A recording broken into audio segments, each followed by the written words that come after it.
Most students do something quite strange after getting a bad grade.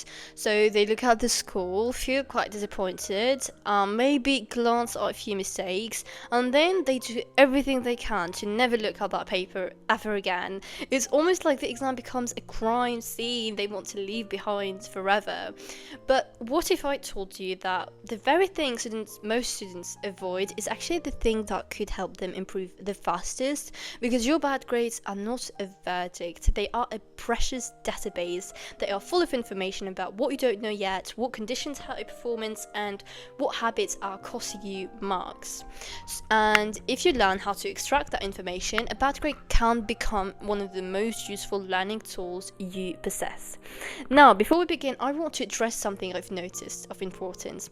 So when many students hear words like failure, mistakes, they immediately think of something negative, something embarrassing, something that says something about who they are. But that's not how mistakes are understood in cognitive science, and it is not how they are understood in many philosophies of education either. In learning science, mistakes are information. They are evidence that reveals how our current understanding differs from reality. And in education, many thinkers have argued that learning isn't the absence of mistake, but rather the process of identifying, correcting, and growing beyond them. The problem is that school often teaches quite the opposite lesson. School does not only fail to teach us how to learn from our mistakes, which is one of the most important parts of any learning process, it often teaches to feel ashamed of them, ashamed of bad grades, ashamed of failure, and of getting things wrong. And that creates a second problem, because when we feel shame around mistakes, we avoid looking at them, and when we avoid looking at them, we lose the opportunity to learn from them. So school doesn't just fail to teach students how to learn from mistakes, sometimes it actually makes learning from mistakes even harder. That's why an academic comeback does not start with just studying harder. It starts with looking directly at what went wrong. Now, if you've been around this channel for a while, you'll know that we don't usually talk about practical study strategies and study methods. Most of our conversations are about questions like how we learn, how the education system shapes us, and what cognitive science can teach us about becoming better learners. But as the school year comes to an end with report card, final exams, and plenty of students feeling like they've fallen behind, I thought this was the right time to make an exception, because if there's one practical skill every student should learn, it's how to recover after things don't go as planned. So without further ado, let's get started. Welcome back to the Learning Lab.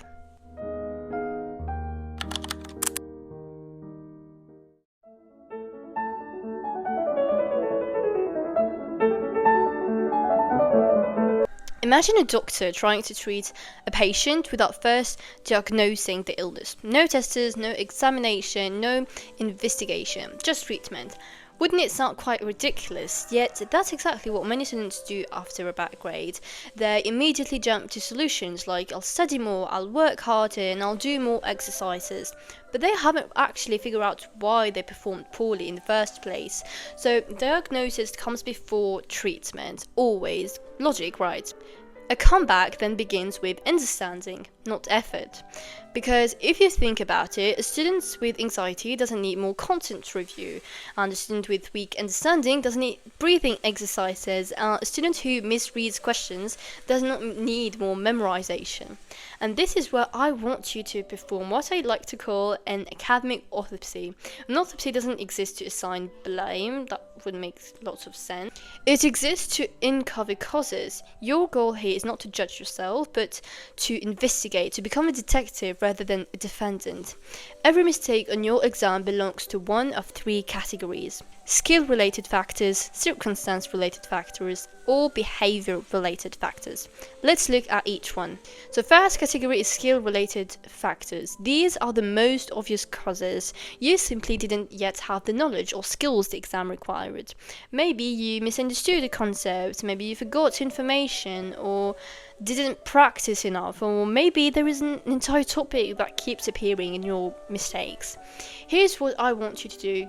go through every question you got wrong. I know there is a lot, but like that's alright. And create a simple analysis sheet. So for every question you got wrong, write down the question number, the topic being tested, and the marks lost. For example, let's say you got wrong in question 4.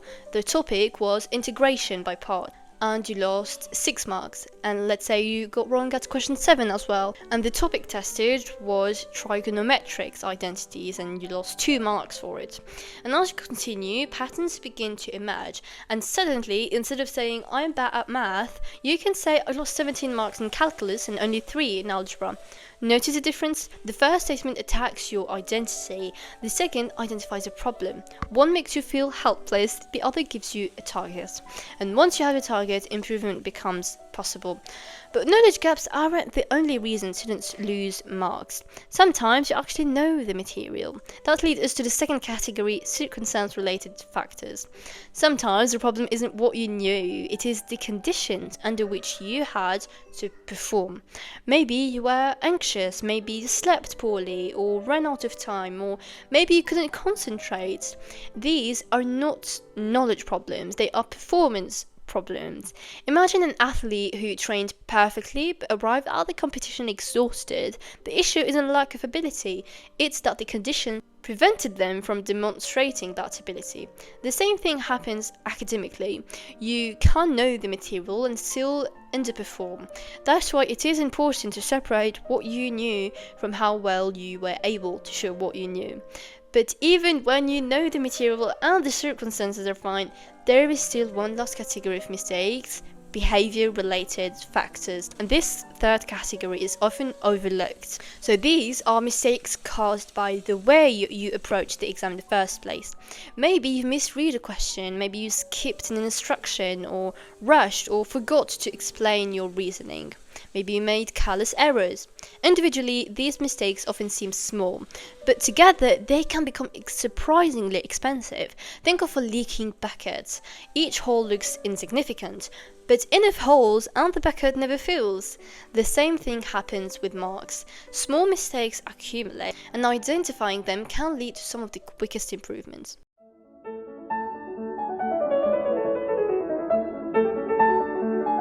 Now that we have the diagnosed to the causes, we can start solving them, and we'll begin with skills-related problems. So normally here you have used the analysis sheet we talked about earlier and now know what are your weakest topics. Great. And now that you have identified them, don't just start solving random practice questions. That's what many students actually do, but it's a bit like trying to build the roof of a house before laying the foundation. Instead, I want you to think of learning as a pyramid. Each level supports the one above it.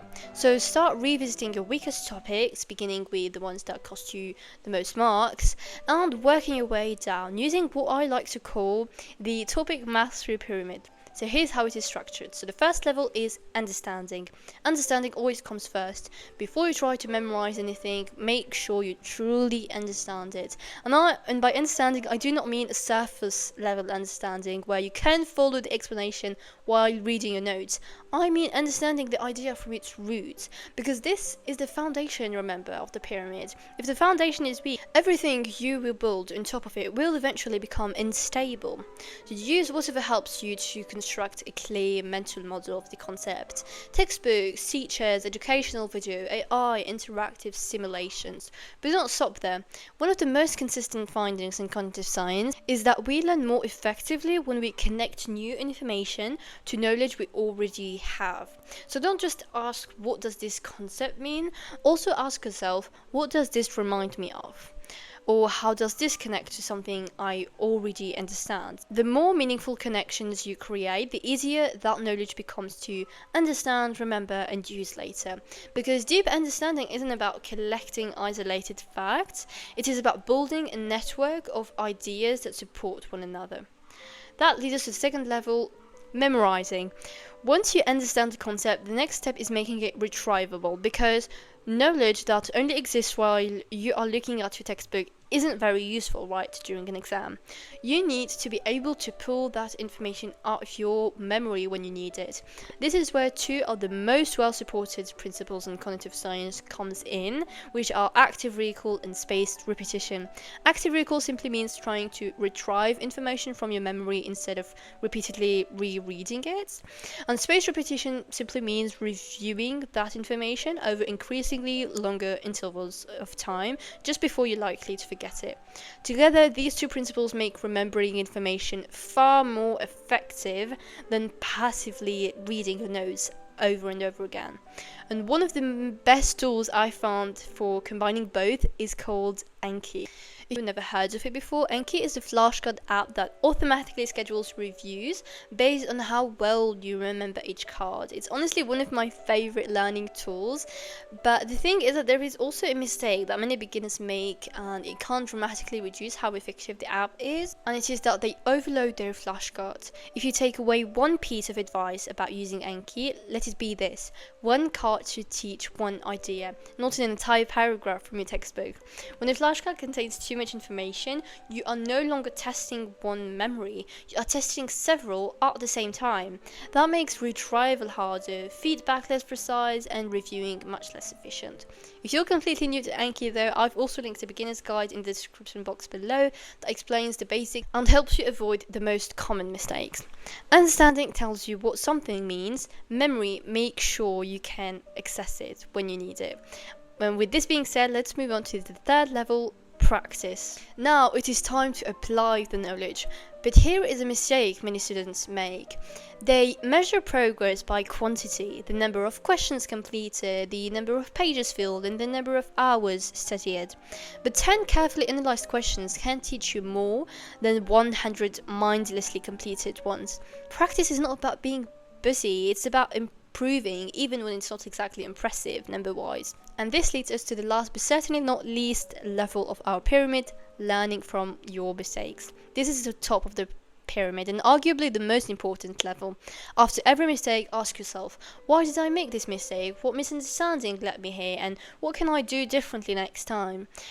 Throughout this video, I've been saying that bad grades and mistakes are a database for improvement, but here is the important part: a database is only valuable if you actually use it.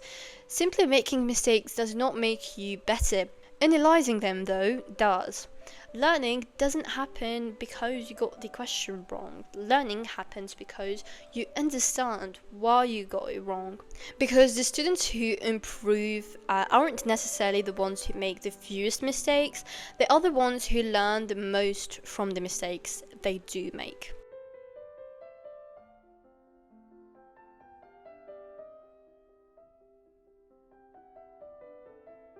Earlier, we talked about circumstances like anxiety, lack of sleep, poor concentration, or running out of time. Of course, there are many different circumstances that can affect exam performance, but these are some of the most common ones, and they're also the ones I personally struggled with the most before learning how to manage them. So let's start with exam anxiety. One of the biggest sources of exam anxiety is usually the meaning we attach to the exam itself. When we see an exam as a final verdict of our intelligence or abilities, every question suddenly feels much heavier. It no longer feels like we are simply answering questions. It feels like we are proving our worth. But that's not what an exam really is. An exam is not a permanent judgment of how capable you are. It's simply a snapshot of your current understanding at one particular moment in time.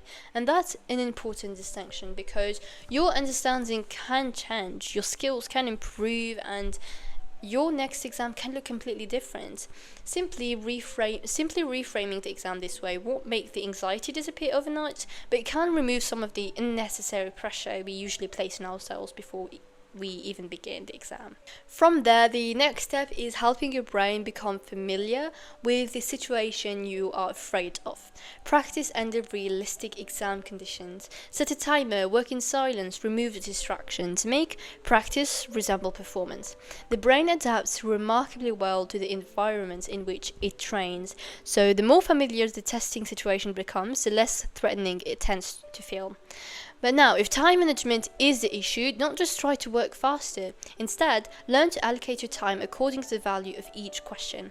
A 2-mark question typically shouldn't receive the same amount of time. I actually learned this during one of my final exams last year.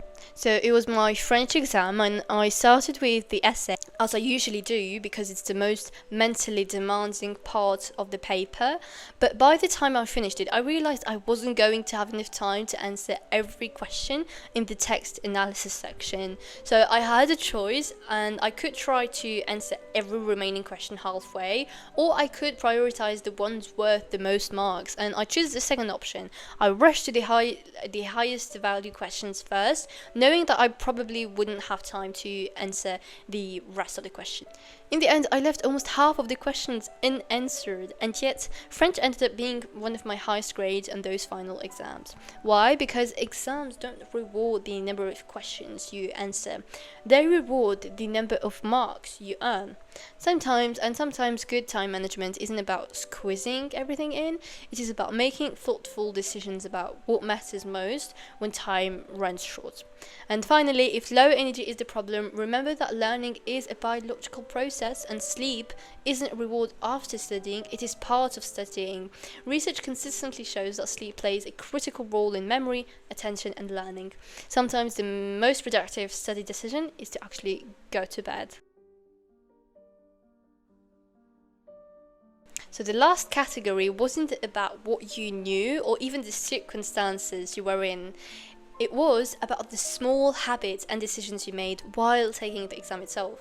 And although these mistakes often seem insignificant on their own, they're usually among the easiest to fix once you become aware of them. Here's what I do recommend. So if you repeatedly misread questions, start practicing slower reading during practice papers. Train the behavior you want to perform automatically during the exam. If you're losing marks because your answers lack depth, though, use simple frameworks. For essay subjects, I highly recommend to use the PEE method, point evidence explanation. It is very useful. Often, students know far more than they actually write. The issue isn't knowledge at that point, it is often communication. Students think an academic comeback begins when they start studying harder, but that's not where it truly starts. An academic comeback begins when you understand exactly why you failed, because failure is not a final judgment, it is a feedback, it's data, it's information. Most students look at a bad grade and see proof that they are not good enough. And I'm not saying that because I'm standing up here looking down at students and telling them they shouldn't feel the way they do about bad grades. I'm saying it because I was one of them. I was the kind of student whose entire world could feel shaken if a grade went from 98 to 92. Not because I had discovered some important gap in my understanding or because there was something I genuinely wanted to learn better, but because the identity I helped build for myself, perfect grade earning student, felt threatened. I wasn't seeing grades as feedback, I was seeing it as a reflection of who I was. My grades weren't measuring my performance, they had become almost part of my identity at some point, and that's a dangerous place to be because the moment your identity becomes attached to a number written on a piece of paper, every mistake starts feeling like a personal attack instead of an opportunity to learn. And if we're going to analyze our failures honestly, rationally, and effectively, we need to separate those two things. Your grade is information, it is feedback, it is not your worth, if you ever thought it. And the more detached your identity is from the result, the easier it becomes to look at that result objectively and extract the lessons hidden inside it. Because the students who improve look at the same grade and see a map showing exactly where they are and exactly where they need to go next. So don't throw away your bad exams, study them instead, because hidden inside your worst grades is the blueprint for your best ones.